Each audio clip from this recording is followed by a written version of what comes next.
the same topic. And then we have a panel of law enforcement professionals that will give us some insightful information and give you the opportunity to ask them some questions as well. So we're going to start off and have Cheryl come up. Oh, you're here. Wow. How'd you do that? That was good. Cheryl, thank you.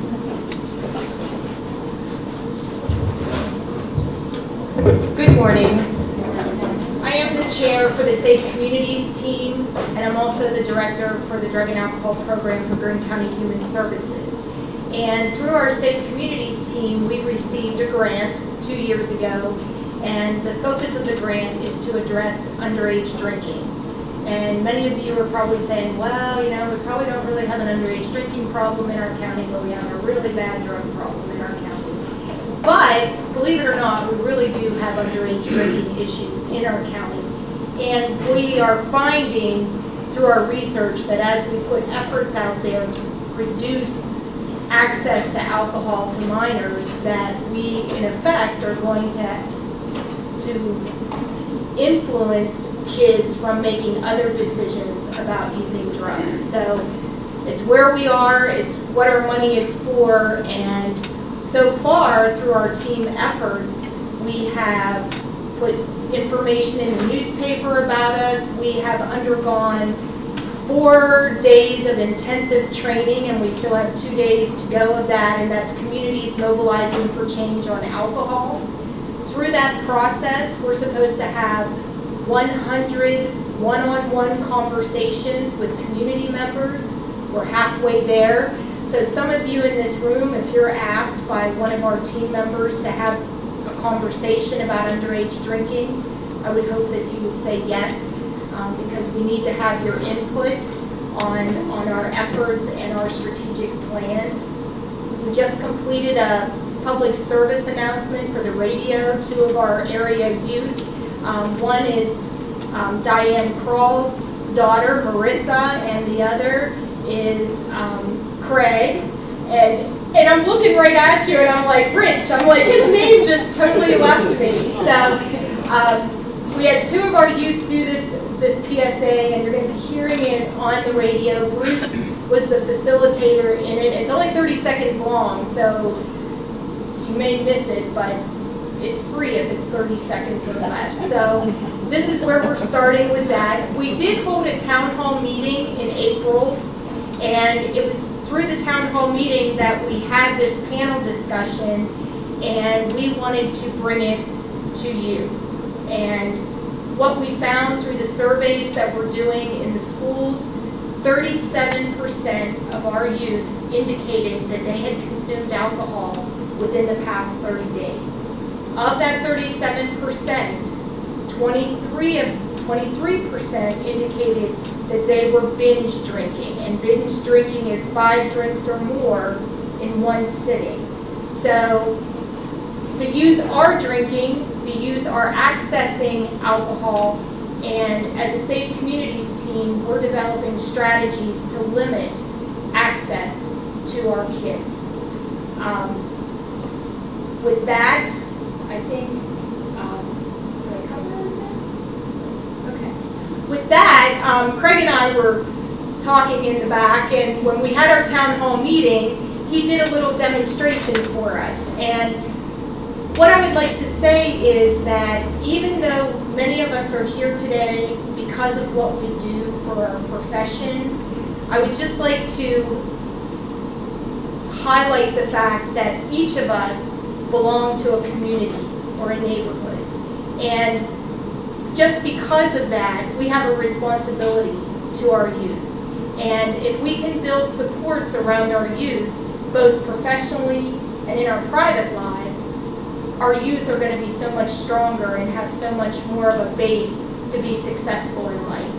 So Craig, would you like to come up here and help demonstrate that for us?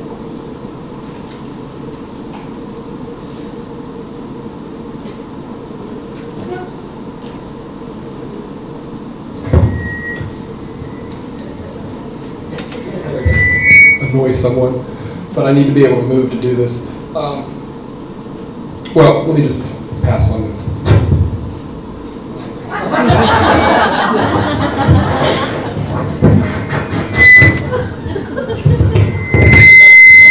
Thus concludes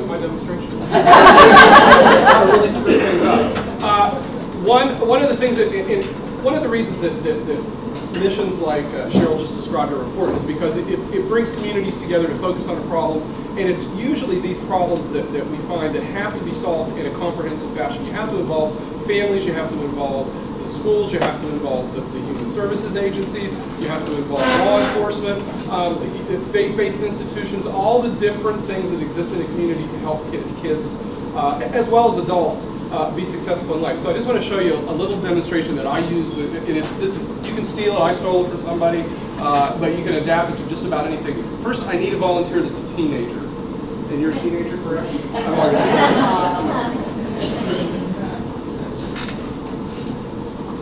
And what's your name? And we've never met before, correct? What's your favorite color? Green. Good. Okay. And now I need some other volunteers, so I need I used you last time, I'll use you for Nancy. I need some other, come on up here. I need some Jean. Sir, you volunteer? Good, I got 4 volunteers, you guys go over here. Now what we're going to do is, this is what I want you to do. This is going to be relatively painless. I just want you to pace. You want to just walk back and forth while I talk. And I talk on and on and on. We have a teenager here. She is walking along during life. This is her walk of success in life. The thing about teenagers, as well as adults, but in particular for teenagers, there are many things that are there to trip them up. There's alcohol, there's drugs, there's teenage sex, there's loneliness, there's peer pressure.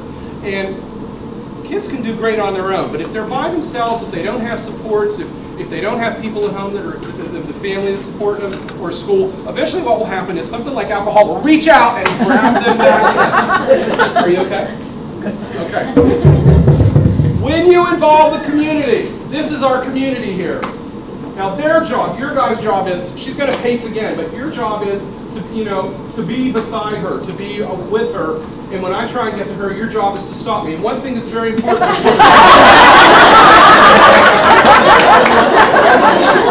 we are acting. Very crucial. So now she's pacing. Okay. Now she's got supports in life. So if I want to get to her, get out of my way. It's, give them all a big hand. They did a very nice job.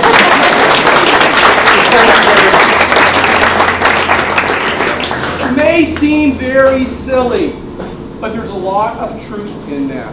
When people are surrounded by supports, when the community is involved, when all those structures that are important to people are in place, it makes it much harder for those bad elements to get through to them and to tear down their lives. And that's part of what we all do in these kind of things here. And that's just a little way of demonstrating that.